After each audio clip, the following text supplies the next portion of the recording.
Why worry? Zen wisdom to ease your anxiety. Imagine your life as a flowing river, not a stagnant pond. You can either resist the current, exhausting yourself by fighting against it, or you can learn to flow with it. By embracing impermanence, you free yourself from the tyranny of worry. This is where emotional healing begins. When you stop clinging to what you fear losing, you create space for something new to enter. You become more adaptable, more resilient, and more present in the moment. You realize that your value isn't tied to your possessions or your job title, but to your ability to exist peacefully in the face of change. 1.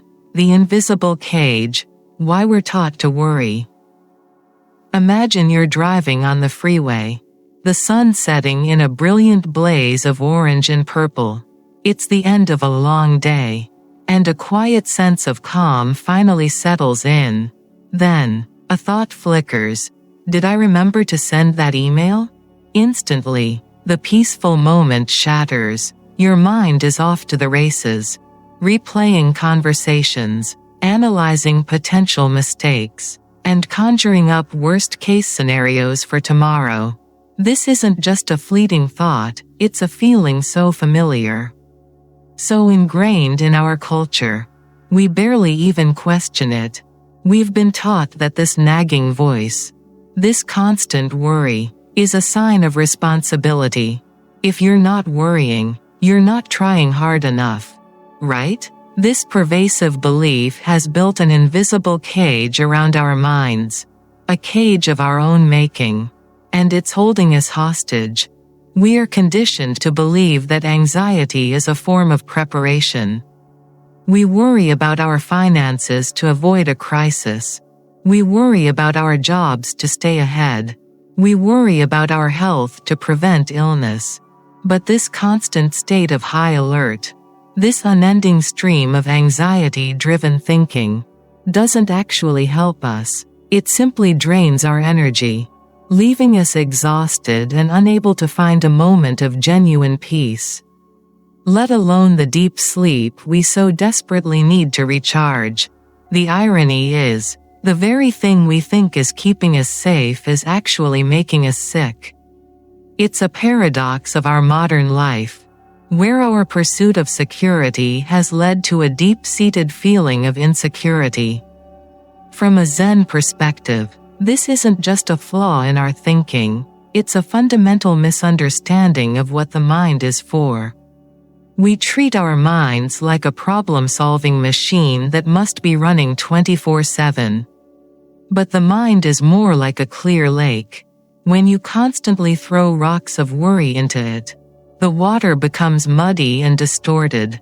You can no longer see the bottom, and the reflection of the sky becomes fractured. Zen doesn't tell you to stop the thoughts, because that's impossible. Instead, it offers a different path: to stop clinging to them. It teaches you to simply observe the thought as it arises, without judgment or attachment, to see the worries for what they are, just thoughts, and allow them to pass, like clouds drifting across the sky.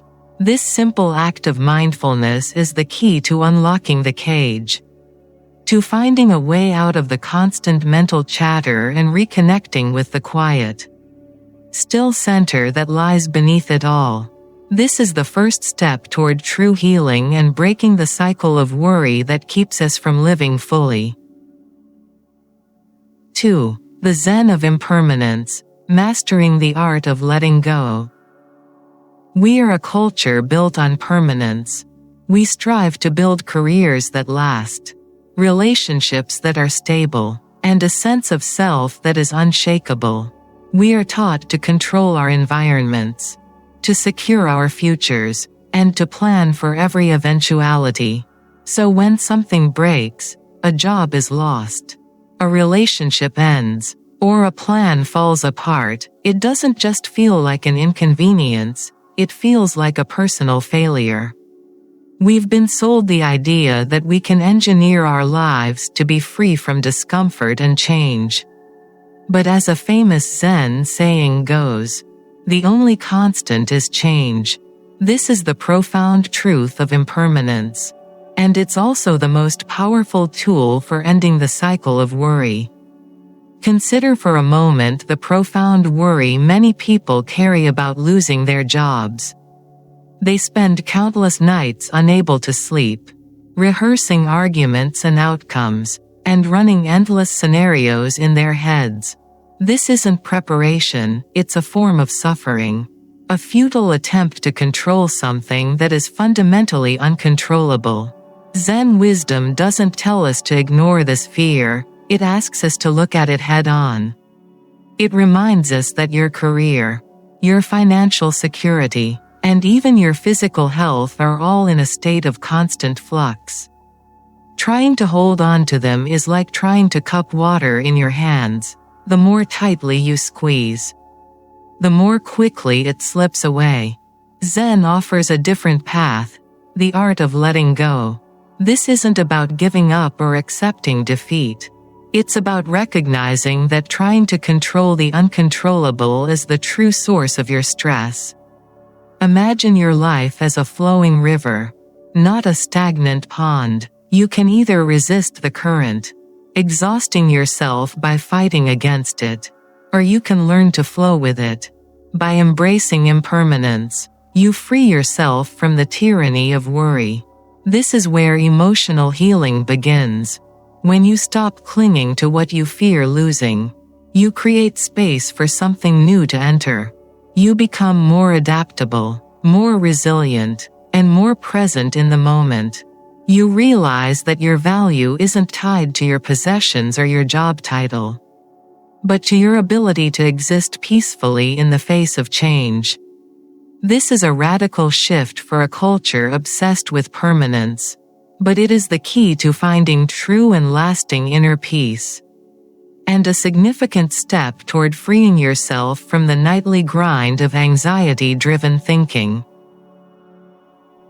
Before we move into the final part of today's journey, I want to offer you a small but meaningful suggestion. If something in these words has touched your heart, if this message resonated with you, help us kindly press the like button. Your support helps spread peace and wisdom to others. Then consider gently pressing the save button and adding this video to your watch later playlist. Think of it as placing a smooth stone in your pocket during a quiet walk, a reminder you can return to whenever life feels heavy, or when your mind longs for stillness. With one click, you create a path back here without the noise of searching, without the rush of time. Later, when the world outside is too loud, you can simply open that list, and this space will be waiting, calm, familiar, ready to meet you again. Let's continue with the next part.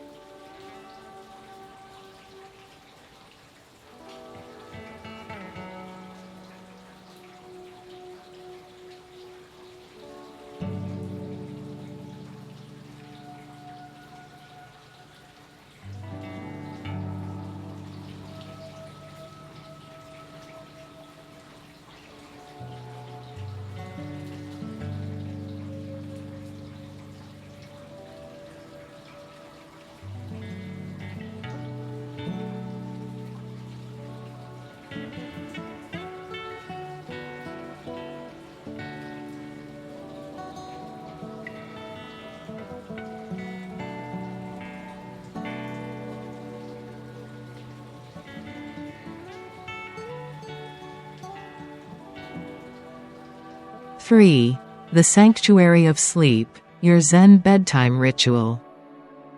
The night is supposed to be a time of rest and restoration. But for so many of us, it has become another battlefield. The moment our head hits the pillow, the silent room becomes a stage for our deepest anxieties.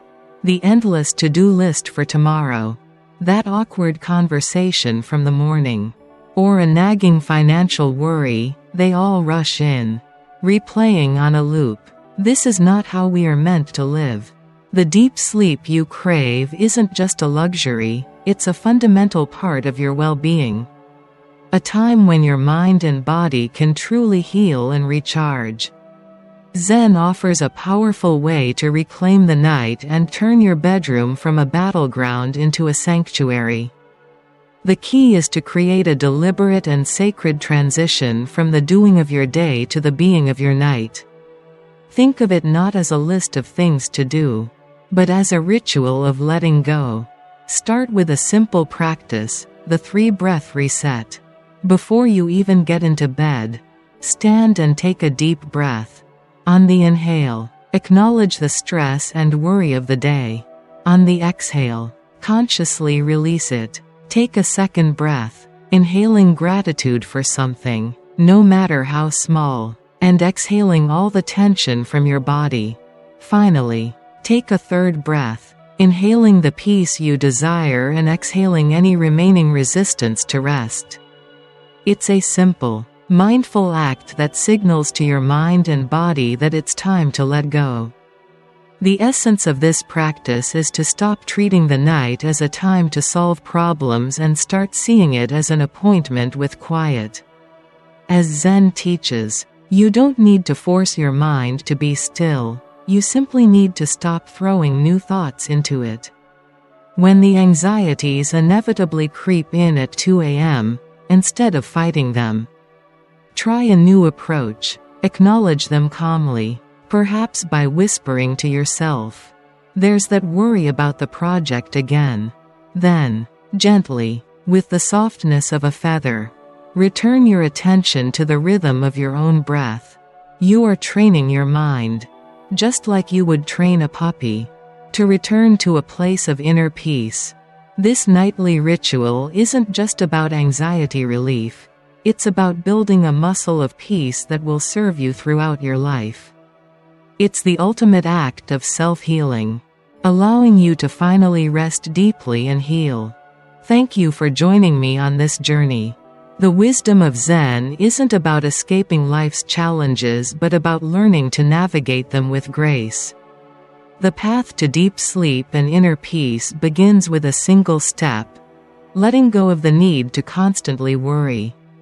If you're ready to continue this journey of self-healing and transform your relationship with your mind, I invite you to join our community. Subscribe to Buddhism in You for more videos designed to help you balance your life, calm your mind, and find true stillness in a chaotic world. Together, we can build a life of intention, one breath at a time.